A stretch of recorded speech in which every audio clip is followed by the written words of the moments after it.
নাই যেখানে না গেছি এখনো আমার সাথে রিলেশন রাখবে না, আমারে কথা বলবে না, বিয়ে করবে না। এখন কি আমার করণীয় কি? আমার তো মরণ ছাড়া কোনো উপায় নাই। আপনার নাম কি? ও আমার সতীত্ব নষ্ট করছে, ও আমার বিয়ে করবে। আপনার নাম কি? আমার নাম ফারজানা। আপনার বাবার নাম কি? আব্বুর নাম ফারুক হাওলাদার। গ্রাম সোনাউটো। সোনাউটো। আপনি কার সাথে রিলেশন? আজকে এখানে কেন আসছেন? আসছি বাইজিতের সাথে আমার রিলেশন, ওর বিয়ে করতে। বাইজুতের আব্বার নাম কি? মানিক মোল্লা মেবি।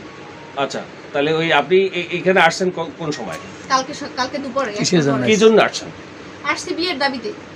আপনার সাথে তার সাথে কতদিনের সম্পর্ক 2 ছিল? বছরের। 2 বছরের। হ্যাঁ। আপনাদের সাথে কোন জায়গায় দেখা হয়েছে বা কোন জায়গায়, স্থানগুলো একটু বলেন। কুয়াকাটা দেখা হয়েছে, তারপর যে বাইজিতের বড় মামা তার বাসায় দেখা হয়েছে। প্রয়োজনে কুয়াকাটার ভিডিও ফুটেজ আপনি নিতে পারেন, সিসিটিভি ফুটেজ। আর হচ্ছে এরকম নানা, আর ওর বাসায় আমার দেখা হয়েছে। আমারে ও ঢাকার বাসায় নিয়েছিল। কতদিন ছিলেন সেখানে? সেখানে একদিন ছিলাম। ধরেন আমি 2টায় গেছি, 5টায় বের হয়েছি। ওর সাথে একত্রে কতদিন ছিলেন?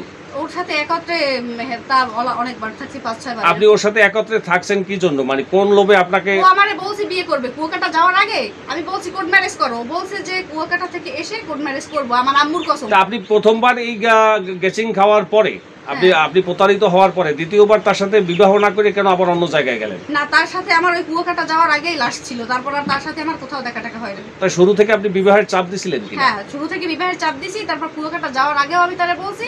তারপর সে বলছে যে কুয়াকাটা থেকে এসে এখন এই জায়গায় আসছেন, আসার পরে তারা আপনার সাথে গতকালকে রাত্রে থেকে কি ধরনের ব্যবহার করছে পরিবারের লোকজন? পরিবারে আমার হচ্ছে যে আম্মু টাম্মু তারা আমার অনেকই ভালো জানছে, যে বাইজিতের আম্মু বা বোন আমার 2-3 বার খাবার টাবার খাইছে। কিন্তু কি বলবো, ব্যবহার একটুও ভালো না। এইসব পরিবেশে আমি বড়ই হই নাই।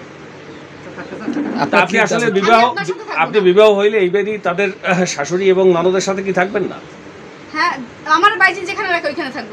সে যদি এই জায়গায় রাখে তাহলে আপনি কেমনে মেলবেন? এখানে থাকবো। আপনি যেহেতু আপনার শ্বশুর বাড়ির দাবিতেই আসছেন, যেহেতু আপনার শাশুড়ির নামে বিরোধিতা করলে তো আপনি সেখানে থাকতে পারবেন না। না, আমি তার নামে বিরোধিতা করি না। আমি বলছি যে সে বা আপু বাইজিতের বোন তারা আসার পরে এখন আপনার সর্বশেষ দাবি কি? সর্বশেষ দাবি আমারে বিয়ে করতে হবে। বিয়ে না করলে আমি এখানে বসে আত্মহত্যা করব।